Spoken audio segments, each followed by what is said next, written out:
Você tem que olhar no espelho e declarar: pelas pisaduras do Senhor Jesus eu fui curado.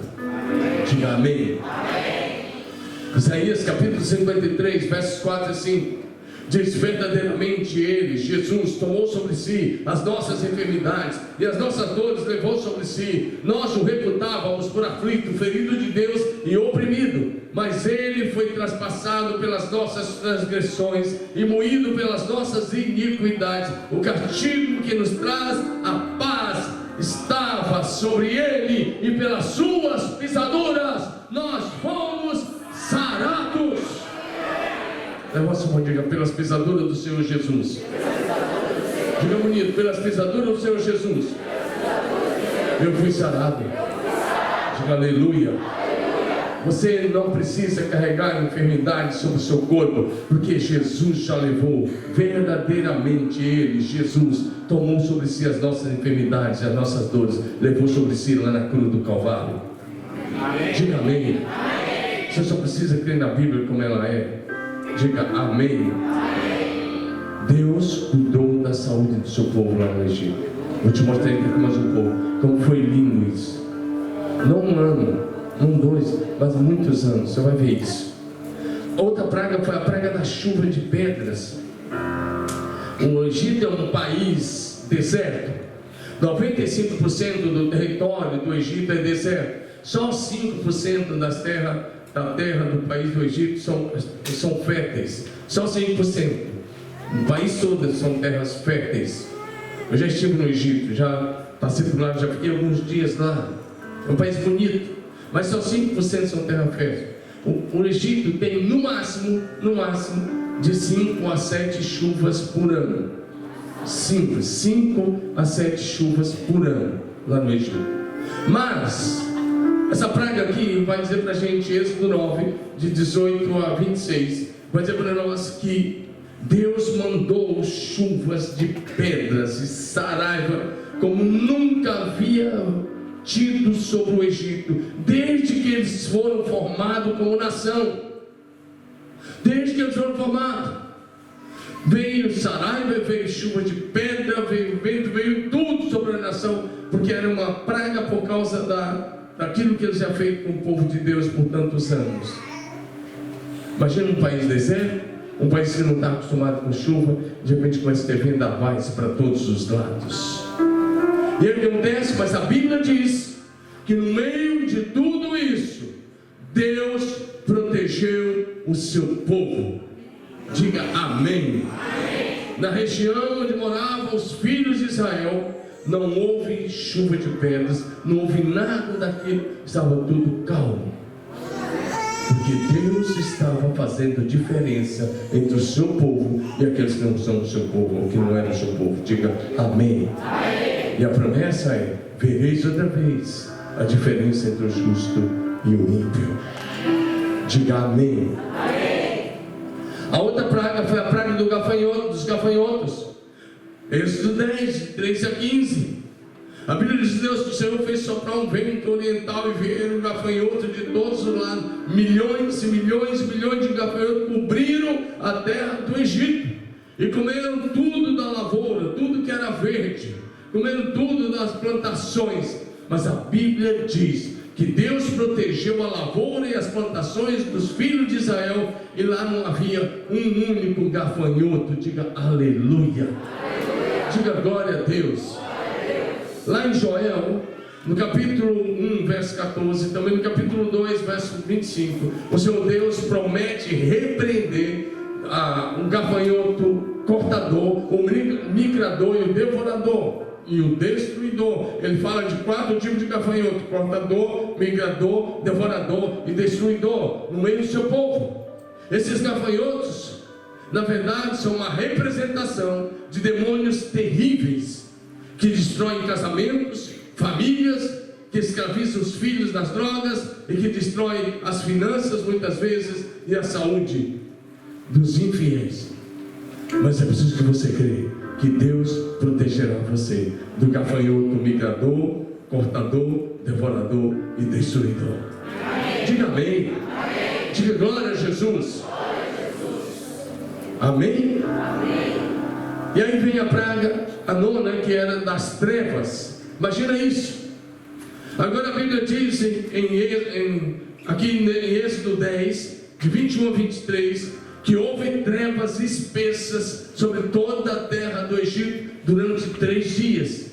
3 dias em que o sol não apareceu para os egípcios. Trevas. E o texto vai dizer que as trevas eram tão grandes, tão terríveis, que não dava para você ver nada, a não ser que estivesse com alguma luz acesa. Você não via nada, você não via um ao outro na mínima distância. Eram trevas tão espessas. Veio sobre todo o país do Egito. 3 dias de trevas. Imagina, o sol não brilhava, mas trevas. Mas sabe o que a Bíblia diz? Na região onde moravam os filhos de Israel, a Bíblia diz que havia luz, o sol brilhava normalmente. Imagina isso, pensa comigo. No país todo está em trevas, mas no meio do país tem um povo que se chama pelo nome do Deus Altíssimo, e lá o sol está brilhando sobre eles. Diga aleluia. Depois você dá uma olhada nesse texto, você vê como Deus fez a diferença. Diga de novo: vereis a diferença. Diga, comigo, vereis novamente a diferença entre o justo e o ímpio, entre o que serve a Deus e o que não serve. Amém? Deixa eu te dizer, pensando nesse texto, Deus já te libertou do império das trevas e já te transportou para o reino da luz do seu Filho amado, Jesus Cristo de Nazaré. É o que nós lemos em Colossenses capítulo 1, verso 13.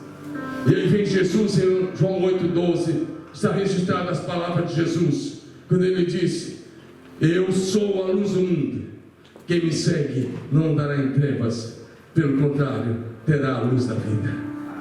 Diga amém, meu irmão. Eu estou dando o meu melhor na pregação. Dá o seu melhor aí na adoração. Participa, recebe essa palavra no teu coração, toma posse dela. Você não veio aqui para ficar imaginando, para ver o que é, o que não é. Você veio aqui para receber uma palavra poderosa de proteção, de cuidado, do amor de Deus sobre a tua vida, a tua casa, toda a tua família. Diga aleluia. Agora presta atenção que a 10ª praga era a praga da morte dos primogênitos, da morte do filho mais velho. Veja bem, os egípcios tinham matado os filhos dos israelitas por cerca de 100 anos, ou até mais. Lembra que o faraó colocou uma lei, quando ele viu que a nação estava crescendo muito, que eles se tornaram muito numerosos, ele estabeleceu uma lei de que quando a mulher ganhasse neném, qualquer soldado, qualquer egípcio, primeiro ele mandou as parteiras matar. As parteiras não mataram os meninos, elas deram uma desculpa lá e elas tentaram enrolar o faraó. Ele então deu uma ordem para qualquer soldado, qualquer homem do Egito, que quando uma mulher dos hebreus ganhasse neném, qualquer egípcio entrava na casa e olhava o sexo. Se fosse menina, deixavam viver, porque menina na época, moça, não ia para o exército. Mas agora, se fosse homem, ele podia ir na frente dos pais quebrar o pescoço do garoto, ou pegar o garoto e levar e jogar direto no rio Nilo. E o rio Nilo tinha virado sepultura dos meninos dos hebreus por mais de 100 anos. Tudo que você planta, você colhe. Cada uma dessas pragas era uma colheita, era a fatura que tinha chegado por toda a maldade, por toda a idolatria, toda a magia que os egípcios tinham praticado. Agora chegou a hora, você mata o filho do outro, mata o filho dos outros, mata o filho, agora já você vai perder seu filho. Agora Deus disse: por causa do que vocês fizeram, à meia-noite vai passar o anjo da morte. E Deus deu uma direção para os filhos de Israel: cada família devia matar um carneiro branco de 1 ano, sem mancha, pegar o sangue, passar em cima, na parte de cima do portal, nos dois batentes, no batente da porta, nos 2 portais. Se você colocasse uma linha, se formaria mais ou menos uma cruz. Tinha que passar o sangue. E todas as casas dos israelitas, eles fizeram isso. Sabe o que aconteceu? Em todo o país do Egito, desde a casa do rei Faraó, desde o palácio de Faraó, até a casa mais humilde, a casa mais simples, à meia-noite, o filho mais velho morreu. E aí a Bíblia vai dizer que houve pranto no Egito, porque em toda casa havia morto. Em cada casa havia luto. O filho primogênito havia morrido. Mas sabe o que a Bíblia diz? Lá no meio do povo de Deus, ninguém morreu. Ninguém, diga ninguém. Diga de novo, ninguém. Isso está em Êxodo 11, de 4 a 7, quando foi anunciado. E está em Êxodo 12, 29 e 30. Vou repetir o versículo de Malaquias 3,18. Vereis outra vez a diferença entre o justo e o ímpio, entre o que serve a Deus e o que não serve. Você pode dizer isso comigo de novo? Vereis outra vez. Diga de novo, vereis outra vez a diferença entre o justo e o ímpio, entre o que serve a Deus e o que não serve.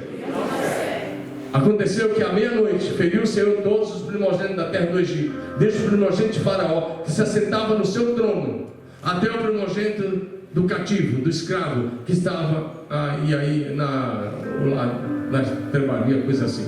E todos os primogênitos dos animais. É bem interessante. Verso 30.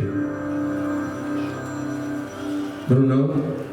Levantou-se Faraó de noite, ele e todos os seus oficiais, todos os egípcios, fez-se grande clamor no Egito, ou seja, pranto, choro, pois não havia casa que não houvesse morto. Mas os filhos de Israel estavam livres. Estou pregando para você, meu irmão. Para você ter uma posse, para você ter uma posse, para você se levantar, e para você saber que você serve ao mesmo Deus dos hebreus do Egito. O mesmo Deus que protegeu os filhos de Israel no Egito da morte, protegerá a tua casa. Protegerá a tua casa, se você tão somente confiar na palavra dele como ela é. Porque a partir de hoje você tem que tomar uma decisão, se você vai dar ouvido aos profetas do caos, ou se você vai andar na palavra de Deus, nas promessas de Deus. Diga amém. Levanta sua mão. Diga bem bonito: o Senhor meu Deus está comprometido em me guardar do maligno, em proteger a minha casa, os meus bens. Ele nos protege dos acidentes naturais, dos ataques dos demônios, do poder das trevas. Ele guarda a minha família e ele me levará a salvo, protegido, abençoado, próspero até o dia final.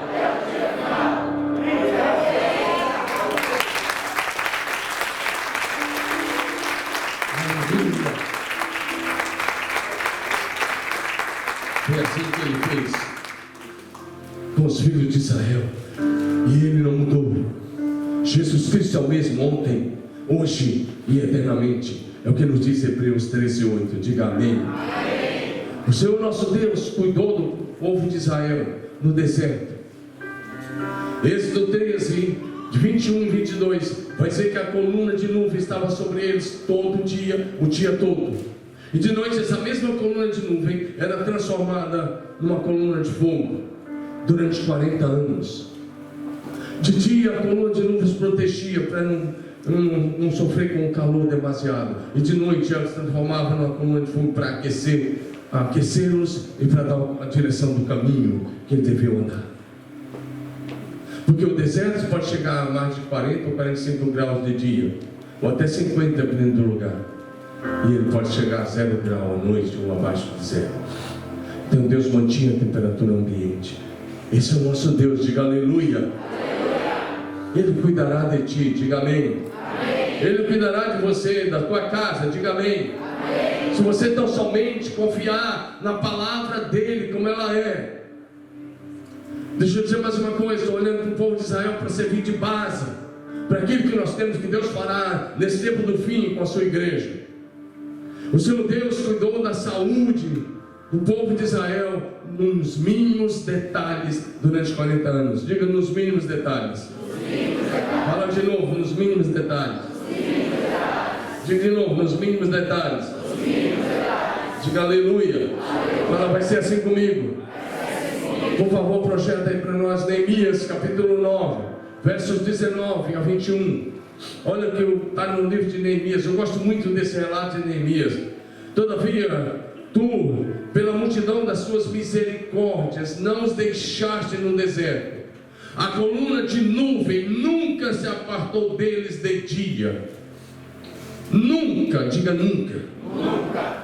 Nunca se apartou deles de dia para os guiar pelo caminho. Nem a coluna de fogo à noite para lhes alumiar o caminho por onde haviam de ir. Diga amém. Amém. Imagina, não tinha energia elétrica, mas tinha a coluna da nuvem de Deus. Diga glória a Jesus. Em todos os 3 milhões de pessoas, em todo o arraial, eles andavam debaixo da luz. Diga aleluia. E aí o texto continua: e lhes concedeste o teu bom espírito. Que revelação que Ele nos dá. Eles concedeste o teu bom espírito para nos ensinar. Ou seja, e o Senhor derramou o Espírito Santo sobre ele lá no deserto. Deu o Espírito Santo para nos ensinar. E o texto diz: não lhes negaste para a boca o teu maná, água lhe deste na sua sede. Então, você sabe que todos os dias a água jorrava da rocha para mais de 3 milhões de pessoas e os seus animais. Diga aleluia. E aí 1 Coríntios 10 vai dizer que todos beberam de uma rocha espiritual que o seguia. A rocha era Cristo. O próximo versículo vai dizer para a gente: desse modo os sustentaste 40 anos. Diga 40 anos. Não era no Japão, o país do primeiro mundo. 40 anos no deserto. E olha o que o texto diz: nada lhes faltou. Diga isso: nada lhes faltou. Diga de novo: nada lhes faltou. Por que você está preocupado? Porque tem a ameaça de que não vai vir peça da China. Porque tem a ameaça de que vai fechar o comércio. Porque tem ameaça. Por que você está preocupado? Tudo bem, ficar preocupado é humano. Mas Jesus disse: não fique ansioso. Não fique ansioso. Porque Ele disse: o Pai de vocês está no céu, cuida dos pássaros, dos pequenos pássaros, cuida das flores. E Ele cuidará de você. Amém. Diga amém. Amém. Nós já vivemos coisa pior, muito pior. E a igreja atravessou e venceu. Diga aleluia. Agora presta atenção: desse modo sustentaste 40 anos no deserto, nada lhes faltou. Você pode dizer de novo: nada lhes faltou. Nada lhes faltou. As suas vestes não se envelheceram e os seus pés não se incharam. Não sei se você está aqui cultuando, ou se você veio aqui tentar sentir alguma coisa para ver como é que é ser, para bater o meu cartão de crente hoje. Não! O texto diz que Deus cuidou nos mínimos detalhes e que nada lhes faltou no deserto. As suas vestes não envelheceram e os seus pés não incharam.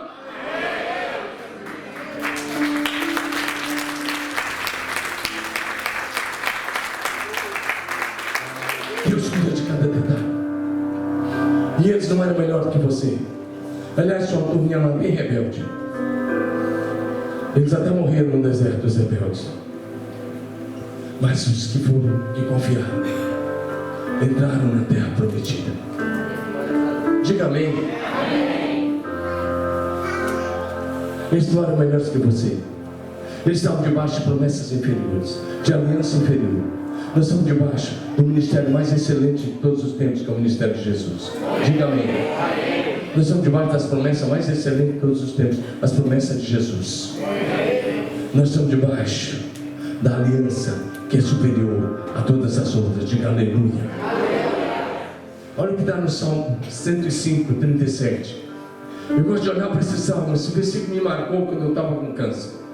Eu tive câncer lá atrás, quando eu fiz 40 anos. Eu tive um câncer, ele estava lá no Brasil, no dia que saiu o diagnóstico de câncer. E eles vieram para o Japão, acho que no dia seguinte ou 2 dias depois. Mas eu passei por um câncer. E um dos textos que Deus falou muito no meu coração foi esse versículo. Na verdade, aí em Válido não é bem isso. Porque o texto vai dizer assim: então Deus fez sair o seu povo do Egito com prata e ouro. Eu gosto dessa versão que diz: Deus fez sair o seu povo do Egito com a Thompson, coloca assim: Deus fez sair o seu povo do Egito com prata e ouro, e entre todo o seu povo não havia um único enfermo. Vou repetir: Deus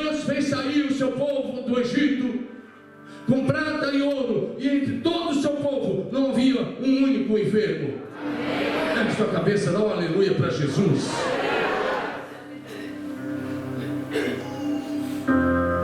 Sabe o que esse texto está dizendo para a gente?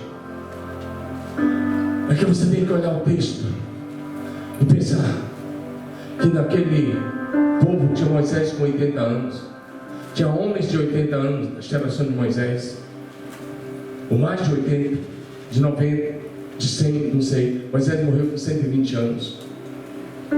Tinha gente de 70, de 80, tinha gente de tudo que era idade. Agora presta atenção. Então, há 100 anos atrás, presta atenção nesse detalhe. Ergue a tua cabeça, recebe a palavra. Há 100 anos atrás, antes do êxodo, Deus já estava cuidando para que nenhuma criança nascesse aleijada, para que ninguém nascesse com enfermidade. Deus está lá de trás cuidando. Ninguém nesse povo, ninguém vai nascer com o pé torto, ninguém vai nascer com manco, ninguém vai nascer aleijado, ninguém vai nascer cego, ninguém vai nascer com defeito. E Deus está cuidando lá das crianças desde o ventre. Diga amém. E o texto diz que quando chega na época de tirar o povo, ele tira mais de 3 milhões do Egito. Só um exército, sem contar os homens da tribo de Levi, só um exército de 20 a 60 anos, eram 603 mil homens. 603 mil homens, cada um era casado. Dá 1.206.000 só aí. Fora a tribo de Levi, que não está nessa conta, porque eles eram sacerdotes, não entravam nessa conta do exército. Os levitas, sacerdotes. E a família não era pequena na época. Na verdade, as famílias tinham de 6 a 12 filhos. Por isso que a gente arredonda pelo menos para 3 milhões de pessoas, ou mais de 3 milhões. Agora, no universo de 3 milhões de pessoas, não tinha um único enfermo. Porque um dos nomes de Deus é Jeová Rafa. Êxodo 15:26. O Senhor que cura, o Senhor que sara, o Senhor que abençoa o seu povo com saúde. Por isso que eu falei, no meio de tudo isso temos que ser prudentes, mas nós temos que fazer valer a palavra de Deus na nossa vida, e andar debaixo das promessas da palavra de Deus, andar diante daquilo que Deus nos diz. Mais uma vez, Salmo 91: nenhum mal te sucederá